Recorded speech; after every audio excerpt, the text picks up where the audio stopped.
একটি মামলার প্রধান আসামি হচ্ছে আজমিনা সিদ্দিক, আরেকটি মামলার প্রধান আসামি হচ্ছে রাদওয়ান মুজিব সিদ্দিক।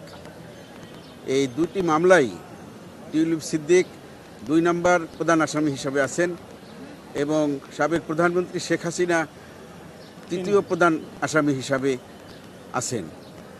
এই দুটি মামলায় আজমিনা সিদ্দিককে ৭ বছরের সশ্রম কারাদণ্ড, ১ লক্ষ টাকা জরিমানা, অনাদায়ে ৬ মাসের কারাদণ্ড।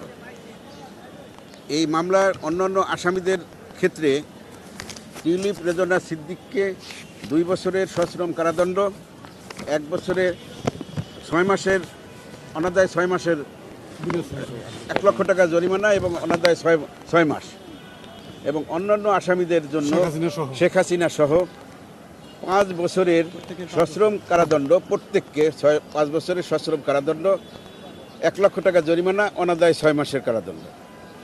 এবং অন্য মামলা যেটায় প্রধান আসামি রাদওয়ান মুজিব সিদ্দিক ছিলেন, সেই মামলার রাদওয়ান মুজিব সিদ্দিককে ৭ বছরের সশ্রম কারাদণ্ড, ১ লক্ষ টাকা জরিমানা, অনাদায়ে ৬ মাসের কারাদণ্ড। টিউলিপ সিদ্দিককে ২ বছরের সশ্রম কারাদণ্ড, ১ লক্ষ টাকা জরিমানা এবং ৬ মাসের অনাদায়ে ৬ মাসের কারাদণ্ড। এবং শেখ হাসিনা সহ অন্যান্য সকল আসামিদেরকে ৫ বছরের সশ্রম কারাদণ্ড, ১ লক্ষ টাকা জরিমানা এবং অনাদায়ে ৬ মাসের কারাদণ্ড। একমাত্র কারাগারে থাকা খুশি একমাত্র আসামি খুরশিদ আলমকে ২ মামলাই ১ বছরের করে কারাদণ্ড প্রদান করেছেন। এই মামলায় আদালত পর্যবেক্ষণ দিয়েছেন যে তারা মিথ্যা হলফনামা দিয়েছেন। তাদের নিজ নিজ নামে